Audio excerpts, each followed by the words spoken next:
who is you can say that a terrorist, a person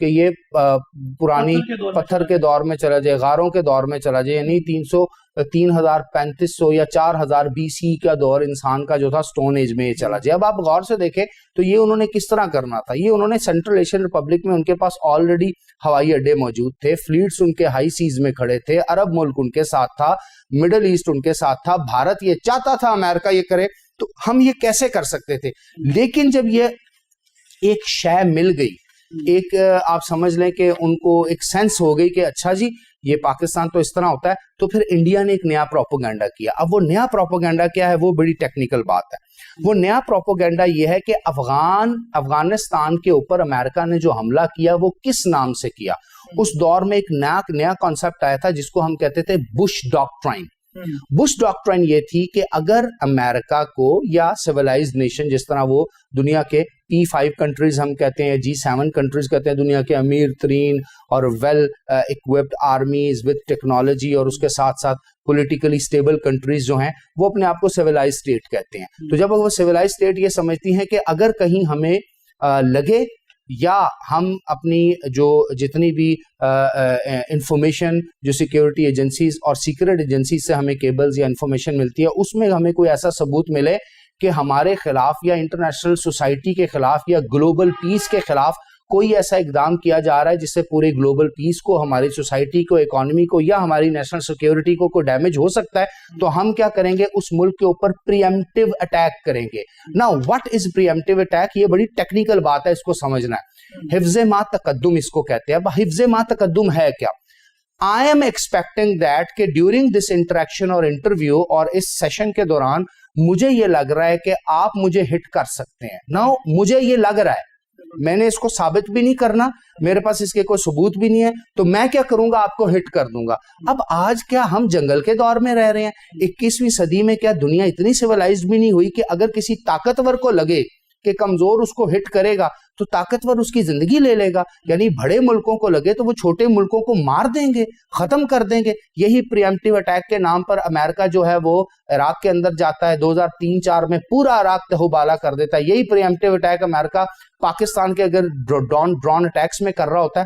تو یہ والی جو سائیکی تھی نا, کیونکہ انڈینز جو تھے وہ بالکل شولڈر ٹو شولڈر امریکنز کے ساتھ چل رہے تھے, تو پھر کیا ہوا, پھر 2003 میں یشونت سنہا جو ہیں انڈین ایکسٹرنل افیئر کے جو منسٹر تھے, انہوں نے اپریل کے فرسٹ ویک 2003 میں راجیہ سبھا میں ایک سٹیٹمنٹ دی. اب یہ سٹیٹمنٹ بڑی ٹیکنیکل ہے, یہ سننے والی ہے. وہ کہتا ہے if lack of democracy, possession of weapons of mass destruction یعنی nuclear weapons and export of terrorism were the reasons for a country to make a preemptive strike in another country, then Pakistan deserves to be tackled more than any other country. اب یہ basically the Hindu 10 April 2030 میں, یہ 2003 میں دا ہندو اس میں as it is یہ heading لگی تھی. اب اس کا مطلب کیا ہے؟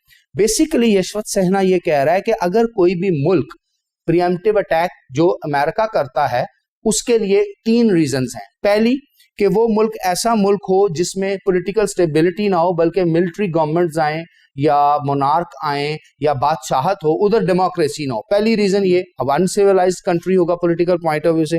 دوسری ریزن یہ کہ اس کے پاس ویپنز آف میس ڈسٹرکشن یعنی نیوکلیئر ویپن یا اٹامک ویپن موجود ہوں اور اس نے بنائے ہوں. اور تیسری ریزن انہوں نے یہ کہا کہ وہ ملک ثابت شدہ ہو کہ باقی ملکوں میں ٹیررسٹ ایکسپورٹ کرتا ہے, یعنی اس کے ملک میں نرسریز ہیں, ایسے ٹریننگ سینٹرز ہیں جہاں سے وہ دہشت گردوں کو ٹریننگ دیتا ہے. تو اس ملک کے اوپر پریمپٹیو اٹیک ہونا چاہیے, تو وہ تو پاکستان ہے. اب یہ اس نے کیوں کہا, یشونت سنہا نے, پاکستان کے اندر سے لوگ وہ ان کا ماننا یہ ہے کہ کشمیر کی آزادی کو سپورٹ کر رہے ہیں. دوسرا, پاکستان وہ کہتا ہے کہ جو ہے نیوکلیئر ویپن ہے, لیکن یہ نیوکلیئر ویپن ایک ایسے ملک کے پاس ہے جو ایک اسٹیبل ڈیموکریسی نہیں ہے. تو اس نے کہا پھر پاکستان پہ بھی ہونا چاہیے. تو پہلی تو اس نے اس پریمپٹیو اٹیک کے اس کانسیپٹ سے یہ بات لی. دوسری بات ہم دیکھتے ہیں, انڈیا کے اندر ہی جارج فرنانڈس نے کہا تھا یشونت سنگھ کی بات سے اگری کرتے ہوئے, Pakistan is more fit case than Iraq for preemptive strikes. اب یہ بیسیکلی ہندوستان ٹائمز 13 اپریل 2003 کی ایک ہیڈنگ جو وہاں پر چھپی اور اس کی خبر تھی کہ امریکہ نے جب انہی باتوں کے اوپر یعنی افغانستان میں حملہ کیا پریمپٹیو اٹیک, کیونکہ امریکہ کی نیشنل سیکیورٹی کا ایشو تھا اور دنیا کو ایشو تھا. عراق کے اوپر حملہ کیا کیونکہ ویپنز آف میس ڈسٹرکشن تھے. تو وہ کہتے ہیں امریکنز تم ایک ریزن کی وجہ سے پوری دنیا پر پریمپٹیو یعنی حفظ ما تقدم کے اوپر اٹیک کر رہے ہو. تو پاکستان میں تو تینوں چیزیں موجود ہیں. In other words anti Pakistan propaganda کیا جا رہا تھا اور بھارتی یہ چاہتے تھے کہ پاکستان کو کسی بھی صورت ڈیمیج کیا جائے, جو کہ اس وقت امریکہ کے حق میں نہیں تھا, کیونکہ امریکہ نے ہمیں اپنا نان نیٹو الائے بنایا ہوا تھا, فرنٹ لائن اسٹیٹ بنایا ہوا تھا, اور پاکستان ہی وہ ملک تھا جس کے تھرو وہ اپنے جھوٹے کلیمز کو کم سے کم دنیا کے سامنے امریکن ثابت کر سکتے تھے, امریکن پریزیڈنٹ اگلی ٹرم جیت سکتے تھے, اور لیٹر آن اپنے لوگوں کا جو ٹیکس منی ہے وہ اپنی فوج پہ انویسٹ کر کے پوری دنیا میں جنگوازم اور جنگوں کا سامان کریٹ کر سکتے تھے, اور نئی ابھرتی ہوئی سافٹ پاورز, اکنامک پاورز کو روک سکتے تھے. تو ان کو تو یہ پورے کا پورا پلان اور پورے کا پورا ڈرامہ ایگزیکیوٹ کرنا تھا. تیسری چیز ہم دیکھتے ہیں جنوری 2020 میں انڈیا کے جو چیف آف آرمی سٹاف ہیں منوج نروانے, انہوں نے پریمپٹیو اسٹرائک کے بارے میں یہ کہا کہ جو نیبرنگ کنٹری ہے پاکستان وہ سپورٹ کرتا ہے جہادیوں کو, اور وہ تو اسٹیٹ اسپانسرڈ ٹیررزم کہتے ہیں. تو انہوں نے پھر ایک دفعہ 2020 میں بات کی ہے, کورونا کے دوران ہی انہوں نے یہ بات کی کہ پاکستان کے اگینسٹ پریمپٹیو اٹیک ہونے چاہیے. تو یہ بیسیکلی انڈین میڈیا کا ایک پروپیگنڈا ہے, اور اس پروپیگنڈے میں انہوں نے کافی حد تک کوشش کی پریمپٹیو اٹیک والی ایکٹیویٹی یا اس ماڈل کو اڈاپٹ کرنے کی. جس طرح 2016 میں برہان وانی کا ایشو دیکھتے ہیں, اس کے بعد ہم اڑی اٹیک دیکھتے ہیں, اس کے بعد 2019 میں جو وہاں پر ایک اور انسیڈنٹ ہوتا ہے جس میں پھر وہ ری ایکشن میں ہمارے جو بالا کوٹ میں آ کے ایک کوا اور ایک درخت گرا دیتے ہیں, جس کو وہ کہتے ہیں جی ہم نے وہاں کو بہت بڑی بینڈ آرگنائزیشن تھی, آؤٹ فٹ تھی, جس کو ہٹ کیا, اور اس کو پھر ناکو چنے چبواتے ہیں. 26 تاریخ کو رات کے اندھیرے میں وہ آتے ہیں, اور 27 فروری 2019 کو دن کے اجالے میں ہم وہاں جا کر سب سے پہلے تو اپنے ٹارگٹ کو لاک کرتے ہیں, اس کی ٹارگٹ کو لاک کر کے جہاز کے اندر سے اس کی اسکریننگ کی ویڈیو بناتے ہیں, اور لاک ٹارگٹ کو ہٹ نہیں کرتے بلکہ سائیڈ پہ جا کے ہٹ کرتے ہیں, اور ان کو 5 جہازوں سے یہ میسج دیتے ہیں کہ یہ 5 ٹارگٹ 5 جہازوں نے لاک کیے تھے. اگر ہم ہٹ کرنا چاہیں, اگر ہم تمہیں سرپرائز کرنا چاہیں, اگر ہم تمہیں تہو بالا کرنا چاہیں, تو ہم اپنی ٹرمز پہ, اپنے ٹائم پہ, اپنے موقع پہ کرنے کی ایبلٹی رکھتے ہیں, irrespective of all facts کہ تمہیں امریکن کون سی سرولنس دے رہا ہے, امریکن بیکا کے تھرو تمہیں کون سا سسٹم دے رہا ہے, اسرائیل تمہارے ساتھ کس طرح ملا ہوا ہے, پیچھے سے آپ کو CIA کیسے سپورٹ کر رہی ہے, کوآڈ کے ممالک آپ کے ساتھ کس طرح جڑے ہوئے ہیں, whatsoever پاکستان تمہیں کبھی بھی ڈیمیج کر سکتا ہے. اور ہم نے پھر پوری دنیا کو یہ میسج دیا. بالکل ٹھیک. ڈاکٹر صاحب امریکن ایڈز کی بات کی جائے تو اس کے بدلے میں جو سرجیکل سٹرائکس ہوئی ہیں یا جو ڈرون سٹرائکس ہوئی ہیں وہ پاکستانی تاریخ کا سیاہ ترین باب ہے جس کا آج بھی مداوا نہیں کیا جا سکتا. کیا کہیں گے اس بارے میں؟ اچھا, پاکستان کے ساتھ امریکن ایڈ کو اور ڈرون کو اس طرح سے میں نہیں سمجھتا جوڑا جا سکتا. اس کی وجہ میں آپ کو بتاتا ہوں. دیکھیں, یہ نہیں تھا کہ امریکنز نے ہمیں کہا کہ ہم آپ کو ایڈ دیں گے اور ہم آپ کے جو قرضے ہیں معاف کر دیں گے, IMF سے آپ کو آسان شرائط پر اور فردر ڈیولپمنٹ کے پروجیکٹس لگانے کے لیے قرضے دیں گے, ورلڈ بینک یہاں پہ آئے گا, ایشین ڈیولپمنٹ بینک کو کام کرے گا اور آپ ہمارے مقاصد کو فلفل کریں. ایسے نہیں ہوتا. ہائر لیول پر کوئی بات ایسے نہیں ہوتی, اور اللہ معاف کرے نعوذ باللہ کسی بھی حالت پہ ہوں, جتنا مرضی ہم پولیٹیکلی انسٹیبل ہیں, جتنا مرضی اکنامک ولنریبلٹی ہے, لیکن ہم غیرت قوم ہیں, غیور قوم ہیں. ہماری جو ریاست کے ادارے ہیں اس سے تو کوئی اس طرح کی بات کرنے کی جرت نہیں کر سکتا کہ ہم سے پیسے لے لو اور ہم ڈرون اٹیک کر سکیں. ایسا نہیں ہوتا, بلکہ کچھ سیٹلمنٹس کی جاتی ہیں. جس طرح امریکنز نے ہمیں کہا کہ $1 بلین کا جو ہم نے قرضہ دینا تھا امریکہ کا, انہوں نے کہا ہم آپ کو معاف کر دیں گے. اسی طرح انہوں نے کہا پریسلر امینڈمنٹ میں آپ کے اوپر جو انٹرنیشنل سینکشن امریکہ نے لگائی تھی 1991-92 میں, وہ ہم ختم کر دیں گے. اس کے بعد گلین امینڈمنٹ میں ہمارے اوپر جو سینکشن لگی تھی وہ ختم کر دیں گے. اس کے برعکس پاکستان کی ریاست جو ہے, ریاستی ادارے جو ہیں, وہ امریکہ کو سپورٹ کریں گے. اور سپورٹ کس طرح کریں گے؟ آبویس سی بات ہے, پہاڑی سلسلہ سارے کا سارا افغانستان کا, تورا بورا اور باقی جگہوں پہ اگر آپ جا کے دیکھیں تو بڑے سخت ٹف ٹیرینز بھی ہیں. پھر وہاں پر ڈفرینٹ قسم کے آپ کو صحرا ملتے ہیں, پلیٹو ملتے ہیں, پلینز ملتے ہیں. تو امریکن فورس تو اس طرح وہاں لڑ ہی نہیں سکتی تھی. تو جتنی مرضی ٹیکنالوجی ان کے پاس تھی تو ان کو پاکستان کی اسسٹنس چاہیے تھی. پاکستان کے جو راستے تھے جن سے ان کا جتنا بھی سامان یہاں سے جانا تھا, جس کو لاجسٹک سپورٹ سپلائی کہتے ہیں, وہ ان کو یہاں سے چاہیے تھا. تو اس کے اگینسٹ ہم نے ان کو کہا کہ دیکھیں ہمیں وہاں پر راستے بنانے ہیں, کچھ راستے ہمارے ڈیمیج ہوں گے, ہماری ٹریڈ ڈیمیج ہوگی اور ہمارا کچھ خرچہ آئے گا. تو امریکہ نے کہا کہ آپ کا جتنا بھی خرچہ آئے گا آپ وہ پیسہ لگا دیں, ہم اس کو ری ایمبرسمنٹ کریں گے. یعنی فار ایگزامپل میں آپ کو کہتا ہوں کہ آپ ٹھیک ہے جتنے بھی اخراجات ہیں اس پروگرام کے وہ کر لیں, مجھے بل بنا کے دے دیں, میں آپ کو پیسے دے دوں گا. تو اس کو ری ایمبرسمنٹ کہتے ہیں. تو امریکہ نے ہمیں کوئی جنگ لڑنے کے پیسے نہیں دیے. ایون کہ امریکہ نے جو ہمارا کیری لوگر بل بھی اپروو کیا تھا, ری ایمبرسمنٹ بل تھا وہ, اس بل میں بھی ہر سال 1.5 بلین US ڈالر جو ہم نے ان کو رسیدیں بنا کے دی ہوئی تھی وہ پیسے واپس ملنے تھے. ہم تو ان گڈ فیتھ پوری دنیا کے ساتھ دنیا کے اندر ایک ایسا امن لانا چاہتے تھے, ریجن میں امن لانا چاہتے تھے جس سے ہمارے ساتھ ڈبل گیم کی. پہلی بات تو یہ اس طرح تھا. لیکن امریکہ نے کیا کیا, ایک طرف تو ری ایمبرسمنٹ کے پیسے ہمیں نہیں دیے, دوسری طرف دوستی بھارت کے ساتھ جا کے بنا لی, تیسری طرف امریکن CIA اور موساد نے کچھ ایسی ایکٹیویٹیز کی جس کے ثبوت ہمیں ضرب عضب کے دوران ملے کہ پاکستان کے اندر تحریک طالبان کو لانچ کیا, جس کو تحریک طالبان پاکستان کہتے ہیں, کچھ اور گروپس کو لانچ کیا. اس کے ساتھ ساتھ پاکستان میں جو اسٹریٹ لیول پر ٹیررزم پروموٹ کیا, کچھ ایسی پولیٹیکل پارٹیز جن کے ساتھ ان کے تعلقات تھے, جن میں آپ کو الطاف حسین کی MQM نظر آتی ہے, ایک طرف ٹیررسٹ اٹیک کر رہے ہیں, دوسری طرف MQM کی پارٹی پورے کے پورے کراچی کو بند کر دیتی تھی, ہمارا اکنامک ہب تھا, ریڑھ کی ہڈی تھی. تو اس طرح کے پلاٹس امریکن نے دوسری طرف کی, اور تیسری طرف کیا کیا, ڈرون اٹیک کی. اگر ڈرون اٹیک کی بھی ہسٹری دیکھی جائے تو پاکستان نے کافی حد تک ڈرون اٹیک کو ریزسٹ کیا. جس طرح اب ڈرون اٹیک میں بیسیکلی ہوا کیا, 409 سے 429 ٹوٹل ڈرون اٹیک کیے گئے 2004 سے 2017 میں, پہلی بات. اب 2004 سے 2017 میں اگر آپ دیکھا جائے تو آلموسٹ 3 حکومتیں یا 3 پریزیڈنٹ چینج ہوتے ہیں. بش ایڈمنسٹریشن آتی ہے, اوباما ایڈمنسٹریشن آتی ہے, اور لاسٹ میں ڈونلڈ ٹرمپ کی ایڈمنسٹریشن آتی ہے. نا بش ایڈمنسٹریشن کے اندر سب سے زیادہ اٹیک جو تھے وہ افغانستان کی ٹیریٹری کے اندر کیے گئے یا بارڈر ایریا پہ. پاکستان کا جو بارڈر ایریا تھا یا ایڈجسنٹ بارڈر ایریاز بلوچستان سے لے کے اوپر فاٹا یا نارتھ تک جو تھا, اس میں آلموسٹ 51 اٹیکس کیے گئے.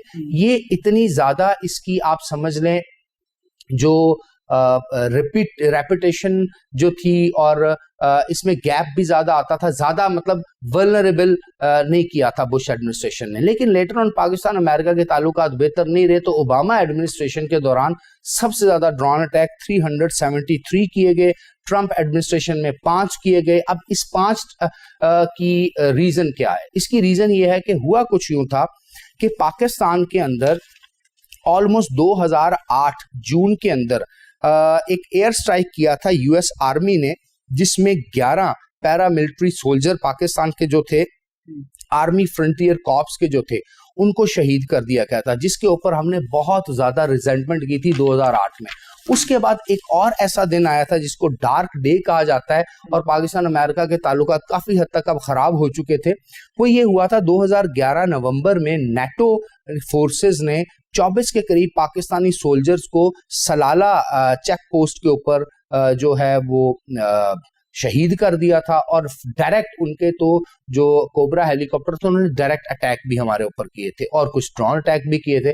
تو پاکستان نے بہت زیادہ ریزنٹمنٹ کی. دیکھیں جی, سپورٹ ہم ان کو کر رہے ہیں, لاجسٹک سپورٹ کے لیے راستے ہم دے رہے ہیں, ان کے آرمی پرسنل جتنے بھی ہیں ان کی حفاظت بھی ہمارے ذمہ ہے. نان نیٹو الائے ہے, غریب ملک ہے, ملک کے اندر انرجی کرائسس ہمارا چل رہا ہے, کوئی ڈیولپمنٹ پروجیکٹ نہیں لگ رہا, گلی گلی محلے محلے آپ سوسائڈ بامبنگ ہمارے لے آئے ہیں, پالیٹیشین کو آپ نے پپٹ کے طور پہ خریدا ہوا ہے, اور کراچی سے لے کے خیبر تک آپ دیکھ لیں ہر ایک جگہ اسٹریٹ کرائم بڑھ رہا ہے. کوئی گورنمنٹ کی ریٹ اسٹیبلش آپ پاکستان میں بھی نہیں ہونے دے رہے. اس کو کہتے ہیں کریٹو ڈسٹرکشن, یعنی پاکستان آپ کا ساتھ دے رہا ہے اور آپ پاکستان کے اندر ہی ڈسٹرکشن کریٹ کر رہے ہیں, اور دوسری طرف آپ اگر ایسٹ میں جائیں تو بھارت کو ہمارے سر پہ کھڑا کر دیا ہے, اور وہ ہمیں ہمارے خلاف پلان بنا رہا ہے. یہ وہی دور ہے جب آپ دیکھ لیں کولڈ سٹارٹ ڈاکٹرن ہوتی ہے, اور دوسری طرف جو مغرب میں افغانستان میں وہاں پہ کارزئی, اور دوسری اس کے بعد آپ دیکھ لیں اشرف غنی کی حکومتیں آپ بنا رہے ہیں.